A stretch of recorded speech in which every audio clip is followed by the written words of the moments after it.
பசுமைச்சாரல் சேனலுக்காக அனைவருக்கும் அன்பு வணக்கம் கூறிக்கொள்வது உங்கள் நண்பன் உதயகுமார்.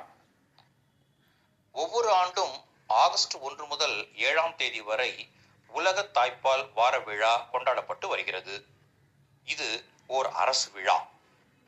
தாய்ப்பாலின் மகத்துவத்தை போற்றும் விதமாக பல்வேறு நிகழ்ச்சிகளை இந்த வாரத்தில் சமுதாயத்திற்கு எடுத்துச் சொல்வதுதான் அரசின் முக்கியமான ஒரு குறிக்கோள். இதற்காக ஒவ்வொரு ஆண்டும் ஒரு தலைப்பை தேர்ந்தெடுத்து அதை சார்ந்த கருத்தரங்கம், விழிப்புணர்வு பேரணி, கட்டுரை போட்டி, ஆரோக்கியமான குழந்தைகளை தேர்ந்தெடுக்கும் போட்டி என சிறப்பான நிகழ்ச்சிகள் நடைபெறும் வாரம் இது. எது எப்படி என்றாலும் மையப்பொருள் ஒன்றுதான். அதாவது குழந்தை பிறந்தவுடன் 1 மணி நேரத்திற்குள் தாய்ப்பால் புகட்ட வேண்டும்.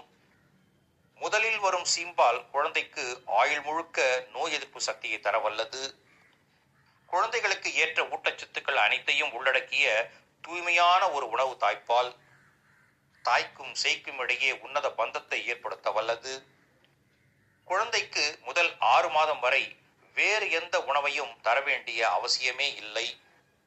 பாலூட்டும் தாய்மார்கள் சத்தான உணவை உட்கொள்ள, குழந்தைகளுக்கு தடையில்லாமல் தாய்ப்பால் கிடைக்க குடும்ப உறவுகள் அத்தனையும் ஒத்துழைப்பு தருவது அவர்களின் சமுதாய பொறுப்பு. இந்த செய்திகளைத்தான் அரசு ஆகஸ்ட் 1 முதல் 7ஆம் தேதி வரை உலக தாய்ப்பால் வார விழாவில் வழங்கி வருகிறது. ஏனென்றால் இன்றைய குழந்தைகள்தான் நாட்டின் நாளைய முதுகெலும்புகள். அவர்களை பேணி காப்பது நம் அனைவரின் கடமை. தாய்மையை போற்றுவோம். அனைத்து தாய் உள்ளங்களுக்கும் பசுமைச்சாரல் சேனலின் இனிய உலக தாய்ப்பால் வார விழா வாழ்த்துக்கள். மீண்டும் அடுத்த பதிவில் சந்திப்போம். வணக்கம்.